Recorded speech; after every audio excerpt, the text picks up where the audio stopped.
Nah, sekarang kita lihat bagaimana menerapkan penggunaan produk dalam negeri dan TKDN ini ya sesuai dengan aturan-aturan yang sudah mengaturnya tadi. Nah, melihat pada Undang-Undang Nomor 3 Tahun 2014 tentang perindustrian khususnya pasal 87 disebutkan di sini kewajiban penggunaan produk dalam negeri dilakukan sesuai ya, besaran komponen dalam negeri pada setiap barang jasa yang ditujukan dengan nilai tingkat komponen dalam negeri. Jadi inilah dasar hukum yang mengakibatkan TKDN itu harus benar-benar dihitung. Ketentuan cara penghitungan ini ada peraturannya, yaitu Peraturan Menteri Perindustrian Nomor 16 Tahun 2011 tentang ketentuan dan cara penghitungan TKDN.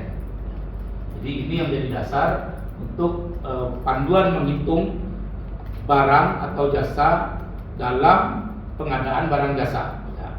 Nanti ada peraturan-peraturan lain terkait dengan penghitungan TKDN. Ya. Tapi ini adalah istilahnya ini ilmu sucinya, ya, kitab sucinya ini. Yang lain itu pengembangan. Nah, kemudian kalau kita perhatikan di dalam pasal 58 PP 29 2018 tentang perdana industri, kewajiban penggunaan produk dalam negeri dilakukan di tahap perencanaan dan tahap pelaksanaan pengadaan barang jasa. Jadi kalau kita lihat penggunaan produk dalam negeri itu sudah harus dicantumkan dalam setiap perencanaan pengadaan barang jasa. Yang kalau di pemerintah namanya adalah Rencana Umum Pengadaan, disingkat RUP. Ya. Yang sekarang sudah pakai sistem informasi RUP, disingkat SIRUP. Ya.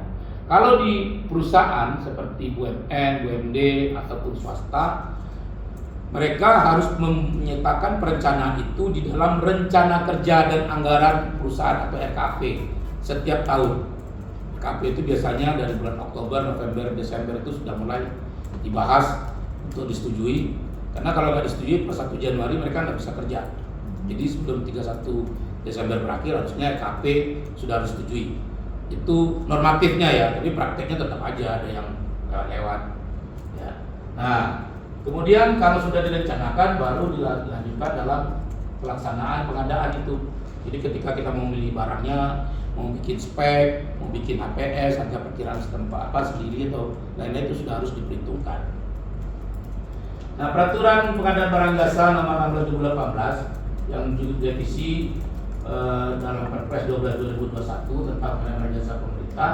Di sini disebutkan di pasal 4B bahwa pengadaan barang jasa bertujuan untuk meningkatkan penggunaan produk dalam negeri. Ya, karena itu wajib menggunakan produk dalam negeri.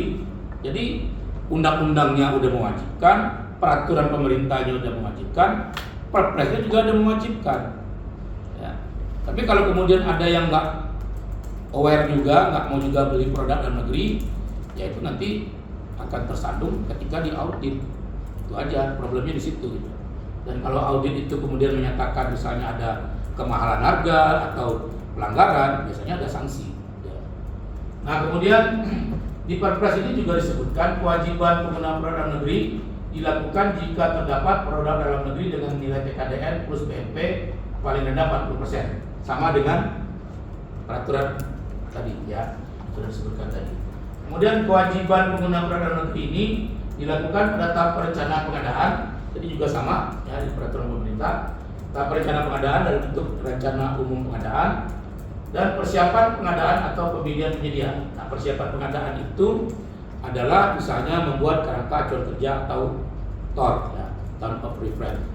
Lalu menghitung harga perkiraan sendiri atau rencana anggaran biaya atau RAB. Begitu juga dalam membuat spek itu harus dihitung dari awal. Jadi benar-benar harus paham dan harus tercantum. Dan ketika pemilihan penyedia, maka pemilihan ini biasanya juga akan menyebutkan bahwa produk yang dibeli adalah produk dalam negeri ya dengan TKDN sekian dan penyedianya adalah penyedia dalam negeri atau perusahaan dalam negeri. Jadi otomatis itu ya. Nggak mungkin boleh tiba-tiba masuk sini, nggak mungkin. Nah, ini sudah berlaku di banyak tempat, bukan hanya di Indonesia. Bahkan ada negara-negara, kalau kita masih bicara 40% minimal walaupun target pemerintah tahun 2024 ini 53 ya, 3%. Tapi ada negara yang mulai tahun 2024 ke atas ini sudah mentargetkan 60% supaya benar-benar produknya itu laku. Karena pembelanja terbesar di setiap negara adalah pemerintah. Yang kedua UMN, baru yang ketiga swasta. Jadi kalau uang pemerintahnya dikasih keluar, kan sayang banget ya. Sementara tujuan kenapa produk dalam negeri ini dipaksakan untuk dibeli atau diwajibkan untuk dibeli, supaya industri dalam negerinya juga tumbuh, supaya juga berkembang, sehingga ekonominya menjadi bergerak, berputar. Ya. Nah, dan stimulan pemerintah dalam hal ini adalah supaya ya industri dalam negerinya juga didorong untuk maju. Kalau industrinya maju, kebutuhan produk dalam negeri berupa raw material meningkat, kebutuhan tenaga kerja juga otomatis meningkat. Ya. Jadi ada multiplier effect dalam penggunaan produk dalam negeri ini. Nah, dokumen yang harus dipakai dalam pengadaan barang jasa terkait dengan penghitungan TKDN dan BNP itu satu RUP tadi sudah saya sampaikan ya. Jadi di RUP sudah harus ada tuh, walaupun masih banyak instansi yang mungkin nggak aware soal ini. Nah, kemudian dalam KK atau spek teknis. Kalau spek teknis itu misalnya dia mau beli langsung, belanja langsung, ya misalnya mau belanja di katalog pemerintah. Nah, dia lihat tuh speknya, dia tetapin berapa nilai yang harus dijadikan target pencapaian TKDN di spek tadi. Lebih boleh, kurang nggak boleh. Kemudian di dokumen pemilihan ini biasanya kalau di BUMN itu namanya KK naskah.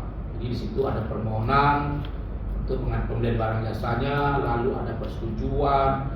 Persetujuan itu baik persetujuan belanjanya maupun persetujuan anggarannya.